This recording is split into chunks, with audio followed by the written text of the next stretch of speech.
In Seattle, a police officer comes home to his apartment, not knowing that someone is quietly watching him from the darkness inside. When he is almost undressed, a woman suddenly jumps out of the closet and scares him on purpose. The man is Detective John Kanan, and the woman is his girlfriend, Ruby, who was only trying to surprise him. I wanted to surprise you.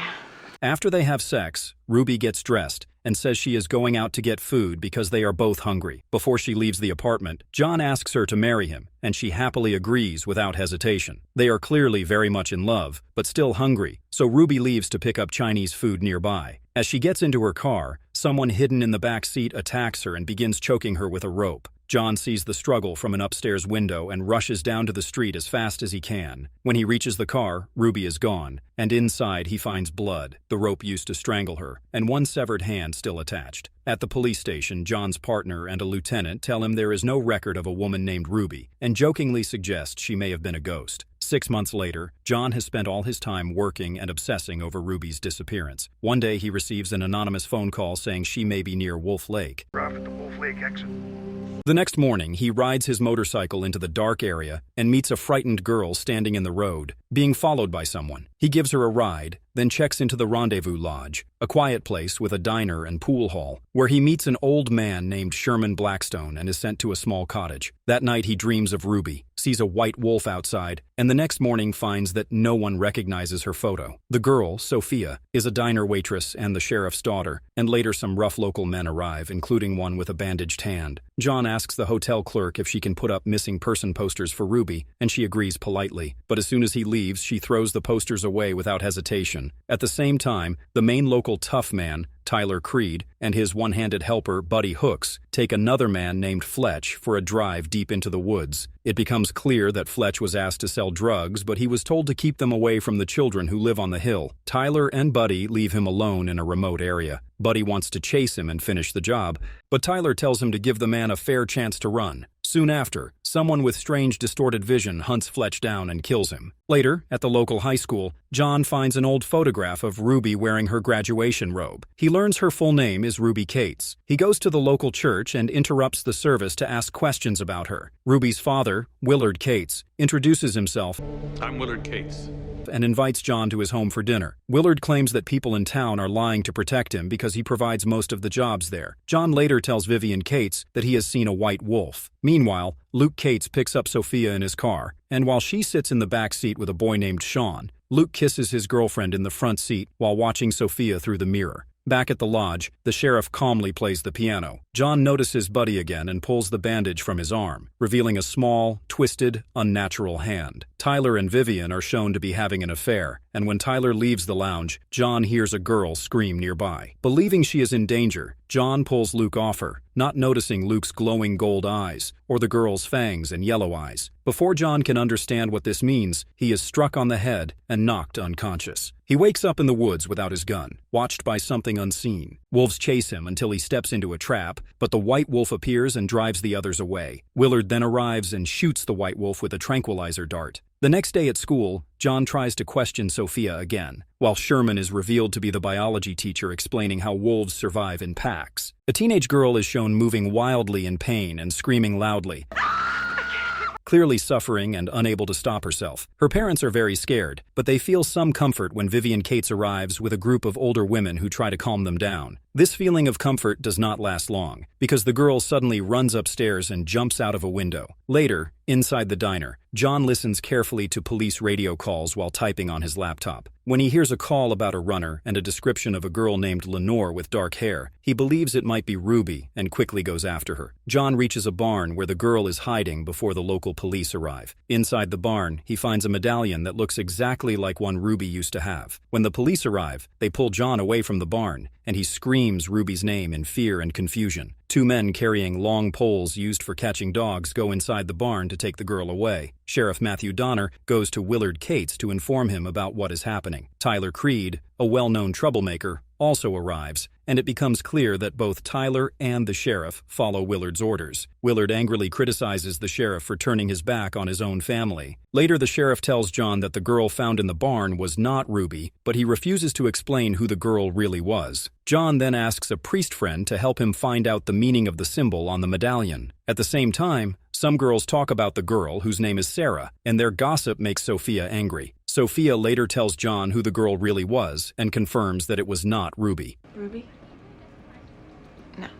Elsewhere, Sherman Blackstone examines a tumor on Willard's back, which appears to be slowly killing him. Willard, who was earlier shown to control the town, now seems unsure and looks to Sherman for guidance. John goes to the hospital to look for answers, but the staff tell him there is no record of any teenage girl being brought in the night before. At the same time, Matt, the sheriff, angrily shouts about Sophia spending time with Luke again. Ruby is seen at the small cemetery, but before John can reach her, a man puts her into a van and drives away. John then discovers that an unusually large number of teenagers have died in Wolf Lake. All of them had the same strange rune on their jewelry, the same symbol that Sarah and Ruby had. John also notices a grave that Ruby has just left a rose on, and he learns that it belongs to Amanda Cates, who is Ruby's twin sister. Meanwhile, Sophia asks Luke to explain what happens when he changes again. Luke is later pulled over for speeding, and Matt becomes angry when he finds Sophia in the car with him. To show her the truth, Matt takes Sophia to see Sarah, who looks frozen in the middle of changing into something else. Vivian and Willard Cates arrive at the scene, and it becomes clear they plan to kill the girl. Sophia quickly calls John and tells him he must come help Sarah. Vivian chases after John while Willard begins performing a strange and ancient ritual. John manages to avoid being attacked by Vivian, who has taken the form of a wolf. When John reaches the room, Sarah suddenly turns fully into a wolf and then changes back into a human. Willard is completely shocked that she survives and calls it a miracle. Later, Willard sadly tells Sherman that he is going to die soon, while John quietly leaves a note for Ruby at Amanda's grave. Luke and his group of wolves attack a truck that is carrying toxic waste for Tyler Creed. During the attack, the driver is badly burned, and the truck is damaged and begins leaking a dangerous toxic gas into the area. Later that night, Luke secretly visits Sophia to confess the truth to her, but before he can explain everything, her father almost catches him.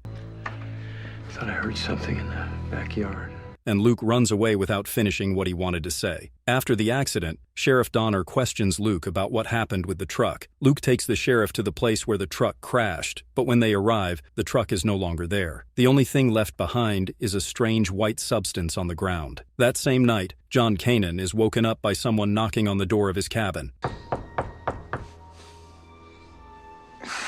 When he opens the door, he sees Ruby standing there. She tells him that someone is watching her and warns him that he must leave town without her. She coldly says that she never loved him and never will. She then suddenly throws him hard against the wall and runs away. John tries to follow her, but it soon becomes clear that Ruby was not really there. He realizes he was hallucinating caused by the soup Sherman gave him for his cold. In more hallucinations, John sees his parents who tell him that he was adopted. You were adopted, son.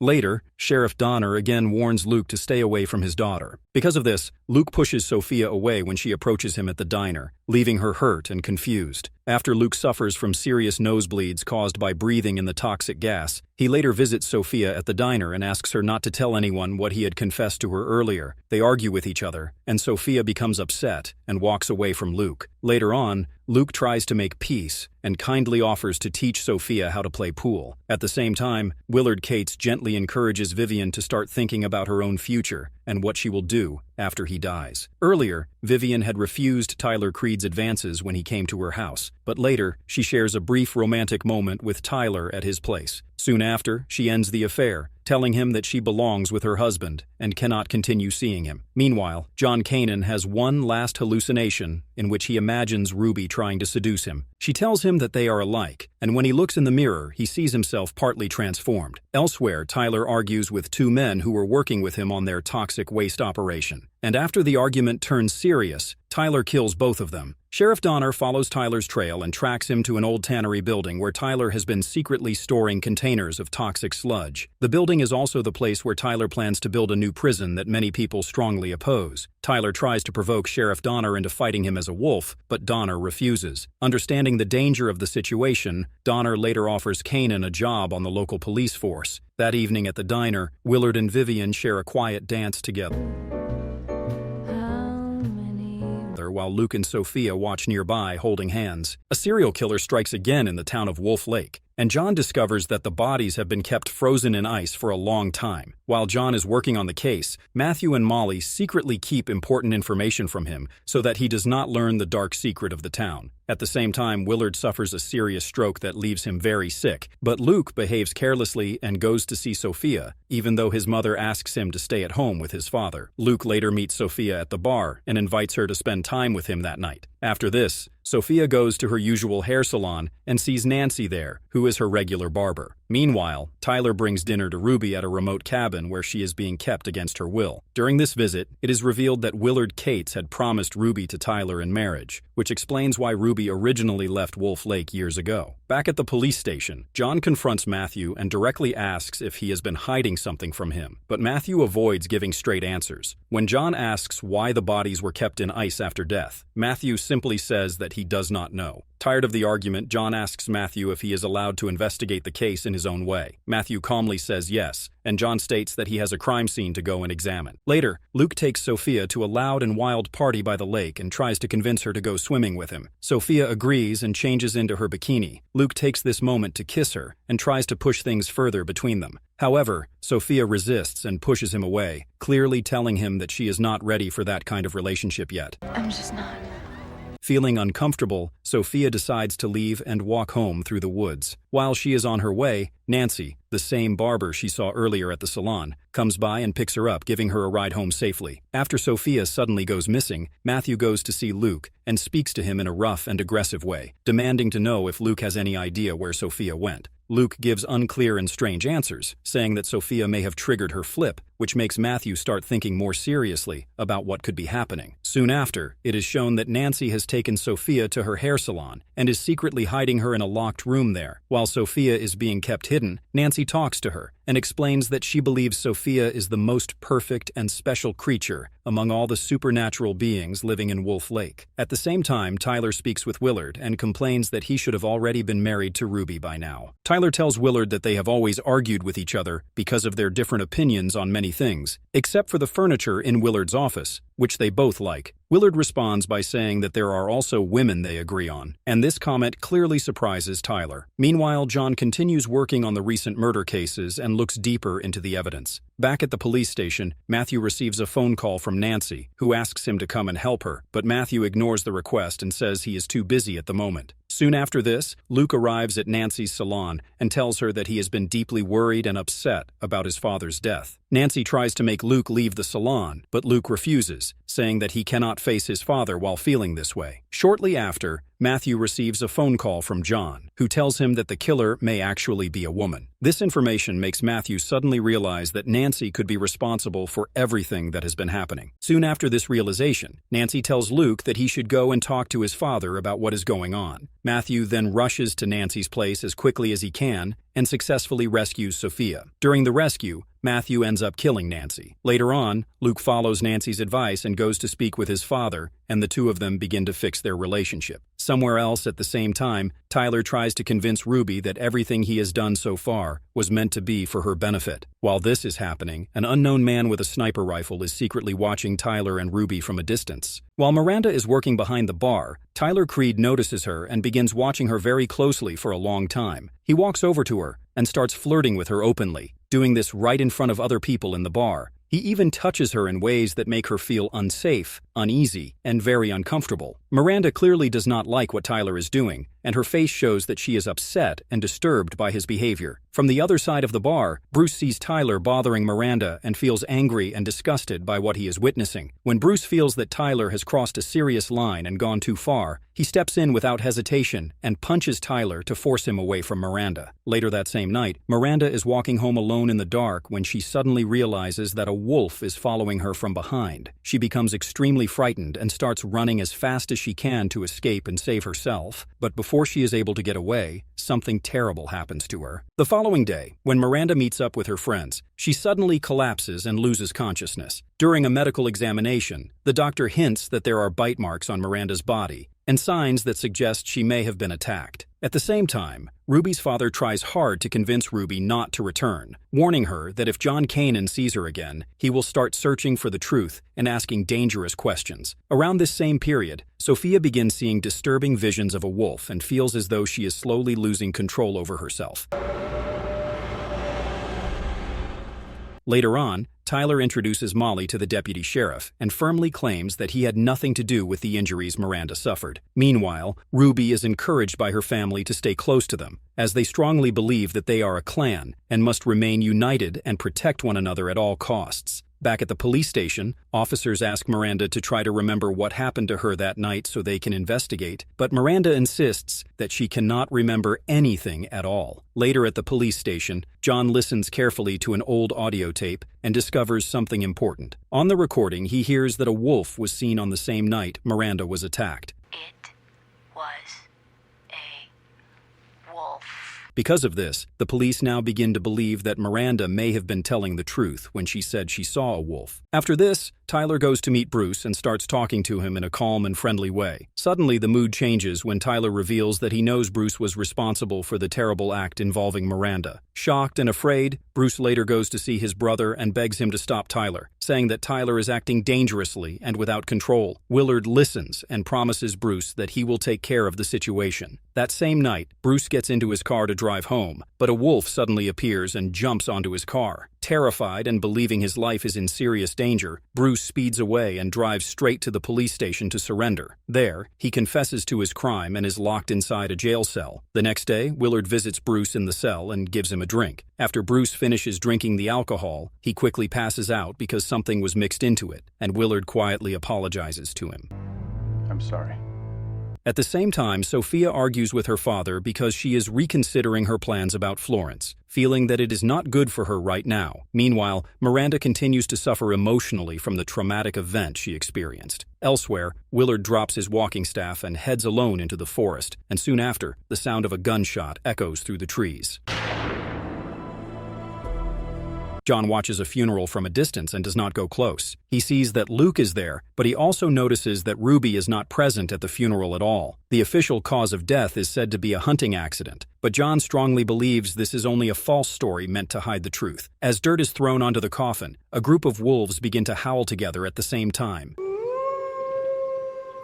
This strange moment makes John feel even more certain that something is very wrong with this case. Later on, Matthew confronts Tyler and pressures him, trying to make him admit that he was responsible for the murder. Tyler cleverly avoids the blame and calmly says that he is willing to go to the police station and be tested for gunpowder residue to prove his innocence. That same night, Tyler goes to see Vivian, and they talk in a strange and uncomfortable way. It soon becomes clear that Vivian is not truly sad about Willard's death, as she becomes intimate with Tyler instead. Luke accidentally sees them together and is shocked, so he quickly runs downstairs. Meanwhile, Matthew is driving when another car suddenly cuts him off and crashes into a trash bin on the side of the road. Matthew stops to help the injured driver, but he is suddenly shot 3 times in the stomach. Badly wounded, Matthew manages to reach Sherman's home so he can get medical help. Sherman then contacts John and warns him that Sophia is in serious danger. After this, John goes to speak with Sophia directly and asks her to share anything she knows that could help him begin solving the case. Sophia listens but tells John that everything she knows will not be useful to him at all. Tyler goes back to his place and angrily raises his voice, saying the job was not done carefully enough. He is then told that Matthew will not survive because he was shot at very close range, and that Sophia will be their next target. At the same time, Matthew tries to leave Sherman's house, but Sherman stops him because he is in no condition to even walk. Matthew argues and says he promised Marie that he would protect their daughter, but Sherman tells him it is better for him to stay there and rest for now. Out in the forest, Tyler meets with Ruby, and she tells him that she will do anything if it means she can be with John. Later, Sophia goes to visit her injured father. She tries to comfort him, but Matthew's condition continues to get worse because the bullets are still inside his body. Meanwhile, Tyler and his men watch Sherman's house closely, knowing exactly where Sophia is and tracking her movements. Soon after, John arrives at the house with Molly, and they are suddenly caught in a gunfight with a sniper who is watching the place. During the shootout, John quietly moves closer to the sniper, and in the end, the sniper is shot and stopped. At the same time,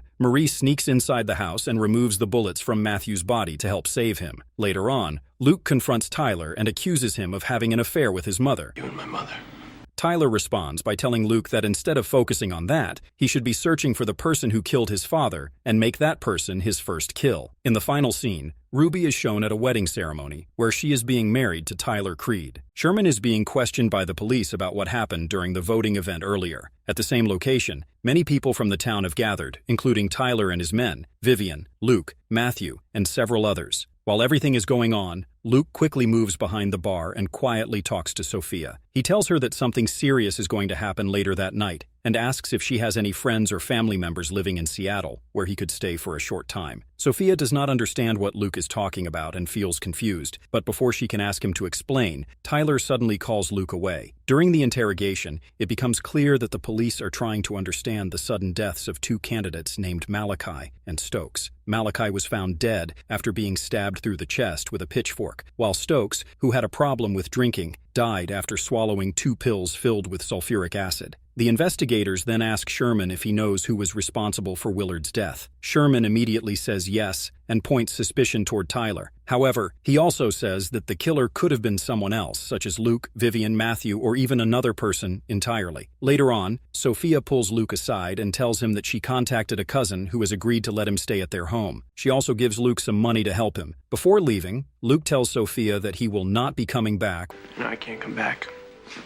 Which leaves her upset and worried. Shortly after this, the voting event officially begins, and Sherman stands up to make an announcement. He tells everyone that the final 2 candidates for the position of director of the board are Gerald and Tyler. Sherman then makes a dark joke about Willard's death, and after that, the voting officially begins. Everyone at the event is asked to mark who they believe should become the new chief executive. While this is happening, the interrogators ask Sherman if he already knows the results of the votes. With a small smile, Sherman says that he does know and explains that the voting ended in a tie. As soon as this is revealed, the mood in the room suddenly changes, and people begin arguing loudly with one another. Gerald speaks up and points out that Ruby is not present at the event, and he adds that her husband, Tyler, must be too scared to bring his wife there. Tyler becomes very angry after hearing this, but others quickly warn him to behave properly, reminding everyone that no murder is allowed inside the building. At the same time, 2 brothers named Eddie and Adam, who are known as the Gay Brothers, quietly prepare themselves to rob everyone attending the event. Soon after, Sherman begins explaining an important part of the story. He announces that for the re-election, a new nominee was added, and that nominee is Vivian. While this is happening, Luke tries to quietly leave the party, but before he can escape, Eddie and Adam enter the room. They pull out weapons and order everyone to stay calm and hand over all their belongings.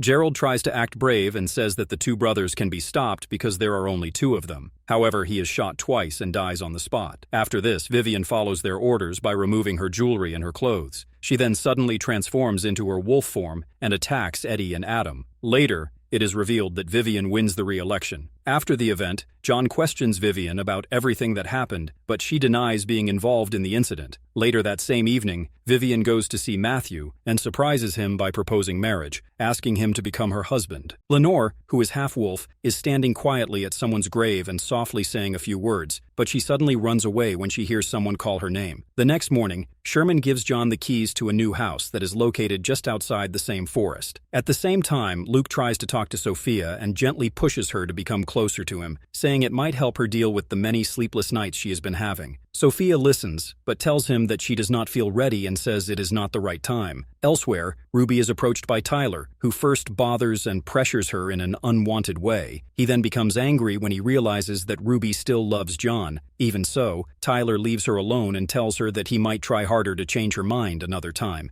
So next time, maybe orchids.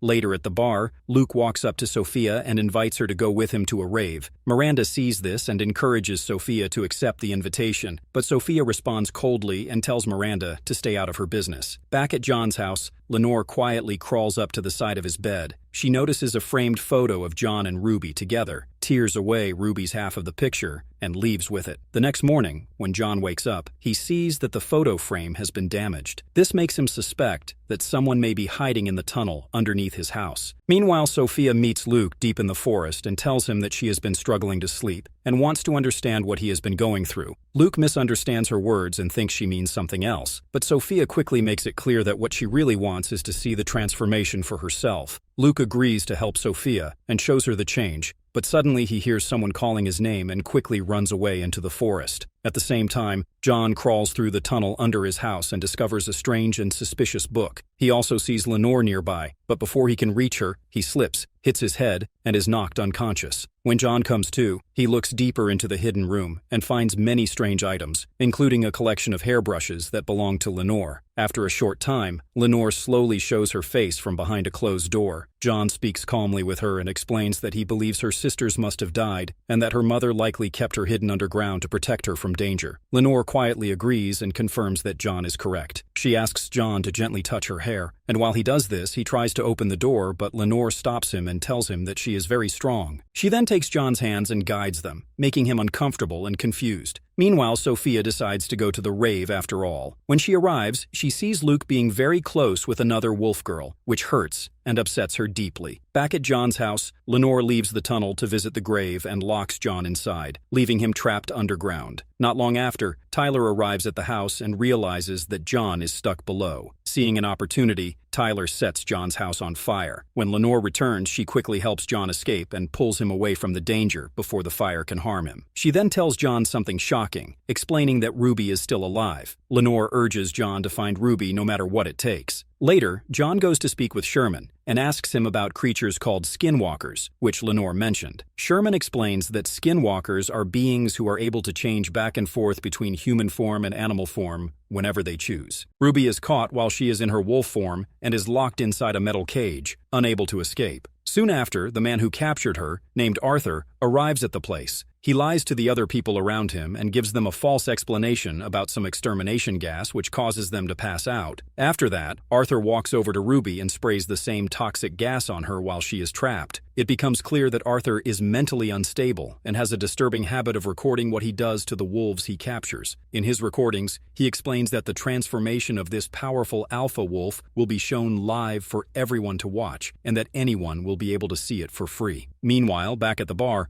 Luke arrives with Presley, the girl he was spending time with earlier. When Sophia sees them together, she becomes angry and upset. Luke notices her reaction and goes over to talk to her and try to fix things between them. However, Sophia tells him that it is better if they only stay friends. Somewhere else, John is walking outside and notices a strange-looking caravan nearby. He looks at it for a moment, but then decides that there is nothing important there and walks away. At the same time, Tyler goes to speak with Vivian. During their conversation, Vivian tells Tyler that she knows he has feelings for Ruby. Because of this, Vivian demands that Tyler keep Ruby under control, warning him that if he fails, she will step in and handle it herself. Later on, John confronts Vivian and tells her that she will be watched closely at all times because he believes someone connected to her will eventually make a mistake. Vivian responds calmly and warns John that he might also be the one being watched without realizing it. Back at the bar again, Scott, the man who has been trying to spend time with Sophia, shows up. This time, Sophia decides to give Scott a chance and talks to him. When Luke sees this happening, he becomes very angry and clearly bothered by it. Meanwhile, Arthur makes a deal with Sherman and promises to give him 33% of the profits. In return, Sherman agrees to share information about how wolf transformations work. Inside the caravan, Sherman tells Arthur to watch carefully for patterns and explains that the person Arthur is searching for will be a shapeshifter. At the same time, John continues his investigation and goes to a clothing shop to collect Ruby's wedding dress, which had been left there for dry cleaning. He takes the dress to Tyler's place and confronts him, asking questions about his former wife, Roxanne, but Tyler gives him no useful answers. Elsewhere, Arthur meets with Matthew and tells him that John is actually the alpha leader of a rogue wolf pack. Back at the bar,